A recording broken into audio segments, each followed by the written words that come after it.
Hope you're having a great half term. If you're on holiday, you're enjoying a nice break. If you've gone away to the sun or just within the UK, again, hope you're having a nice rested time and look forward to seeing you all next week.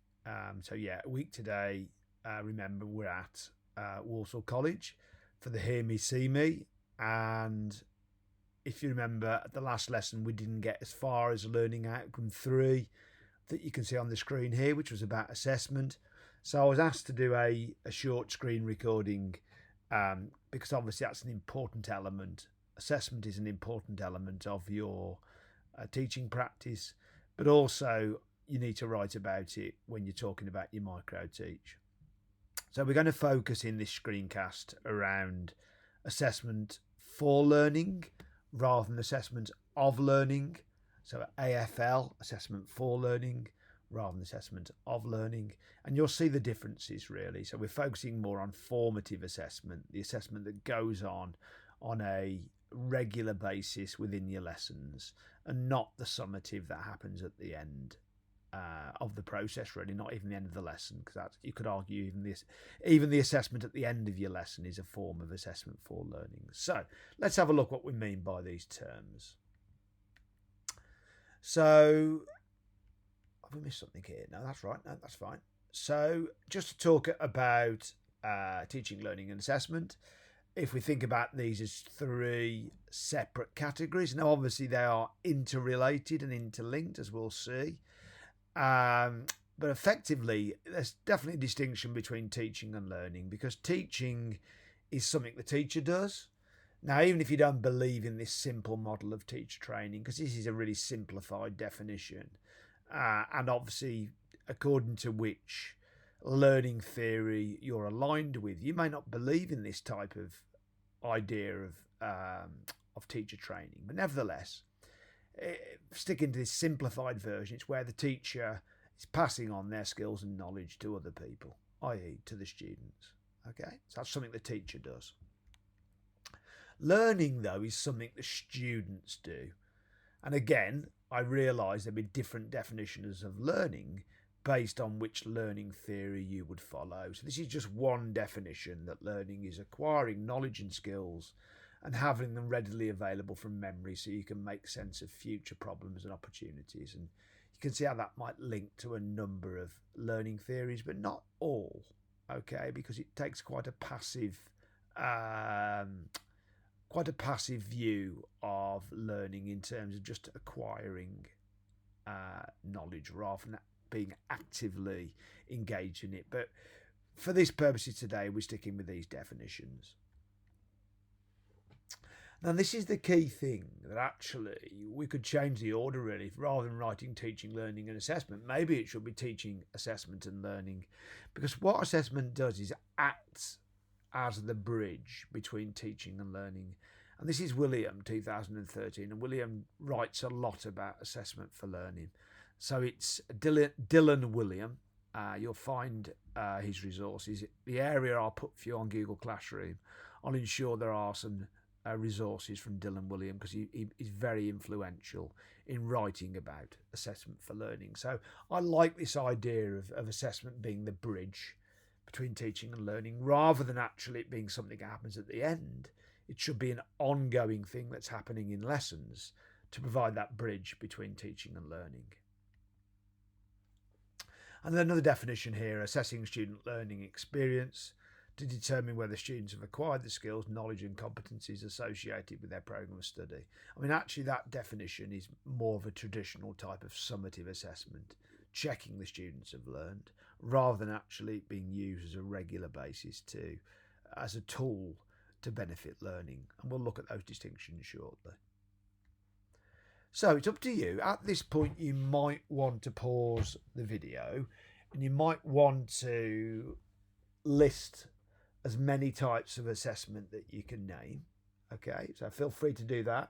Pause at this point. If you want to look at the Gravels, remember the long PDF that I gave you, which covered all teaching, learning and assessment methods, you might want to find some assessment methods from there. So I'll let you pause. If you haven't paused though and you're continuing watching, these are just some of the guidance really between some formative examples of assessments on the left hand side and some summative examples of assessment.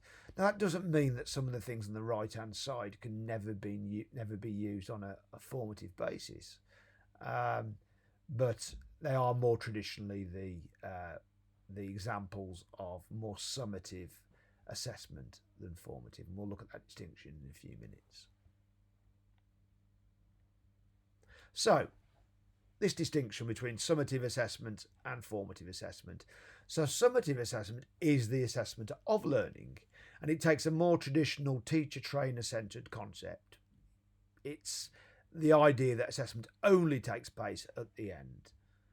Whereas formative assessment, the assessment for learning, is a lot more student-centred. And you'll see when we look at some of the main parts of assessment for learning. So, assessment of learning, remember this is the more traditional. It happens after learning takes place. The information tends to be gathered by the teacher. So the student carries it out and then the teacher marks it. It's transferred into marks.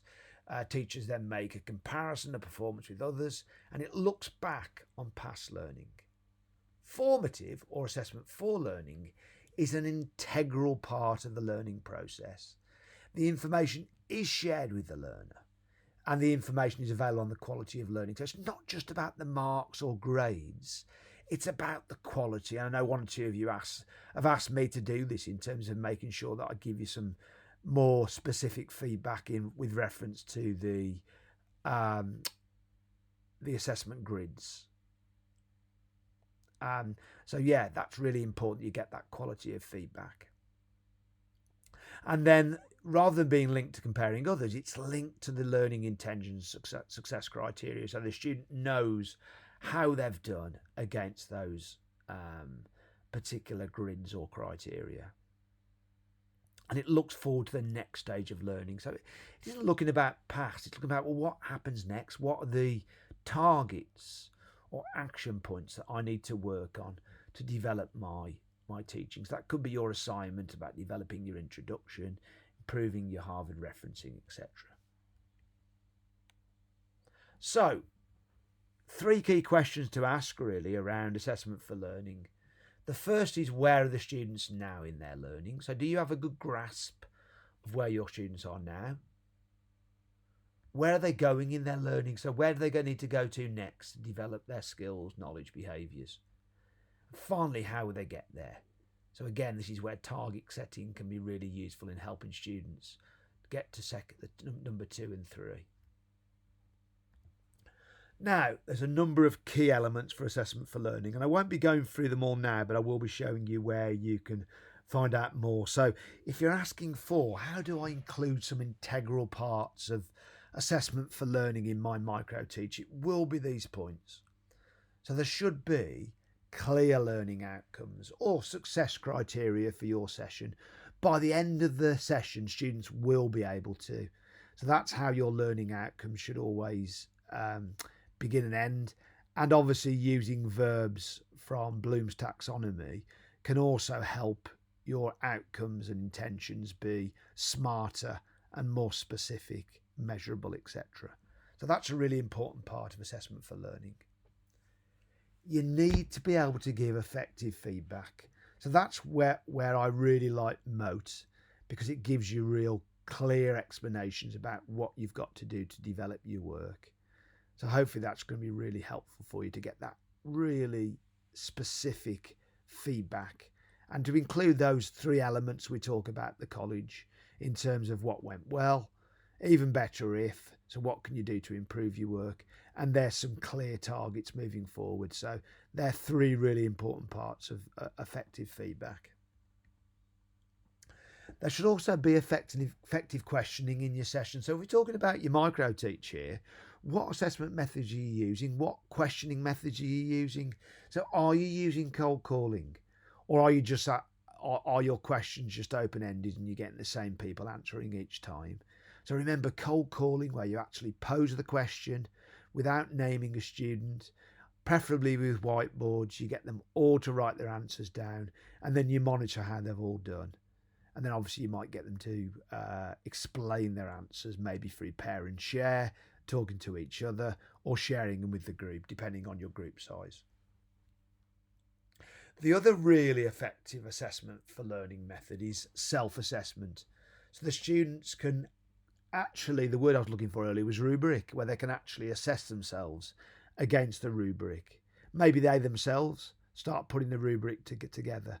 So they start coming up with, well, demonstrate your understanding here by actually you coming up with the criteria and creating your own rubric, and then perhaps compare that with or get them to compare that rubric with the one that you've provided for them. So self-assessment can be a really useful tool. And the final one is peer assessment. So you actually get the students assessing each other's work. And again, if you can effectively assess one of your peers, it's really going to develop your own skills as well as the person that you're assessing. So these are the 5 crucial elements of assessment for learning. Now, I will put a whole area on Google Classroom for you around assessment for learning, so you can look in more detail at these 5 areas. But one of the areas I'll make sure is included in that area will be this Cambridge assessment site. So that effectively is a brilliant website for talking about assessment for learning. So it covers some of the things I've just covered with you. It talks about the 5 key areas, and it starts to go, there's video resources in there. It talks about the theory behind assessment for learning. So it mentions John Hattie's theory. It talks about Dylan Wiliam and his research with Blake and William. So there's lots of theory in here that you can have a look at as well. And you'll see where they might sit alongside various learning theories. Some misconceptions there that it allays. So again, have a look at that. So that's a brilliant website that I want you to definitely look at. So hope that's useful. Hope that has effectively gone through the third learning outcome, which was about the principles assessments, the different types in terms of assessment of learning, summative assessment, and assessment for learning, formative assessment, and the importance particularly of the latter in terms of your role as a teacher, in terms of framing assessment for learning. Hope this is useful, and obviously this is a video that you can come back to and watch time after time, and certainly as preparation for your micro teach assessment. So I look forward to seeing you on the Thursday the 7th of November at Walsall College. I'll make sure there's final details of where we're going to meet. But it should be a fantastic evening looking at research, which admittedly is something we look at next year. But it's nice to get out from the classroom, and it may well be actually one of the researchers from the University of Glasgow, Ted Polinsky, will be with us. He wants to meet with you, so hopefully he'll be coming next week. If not, you'll be meeting him very shortly. Thanks a lot, and enjoy the rest of your holiday, and I'll see you all very shortly.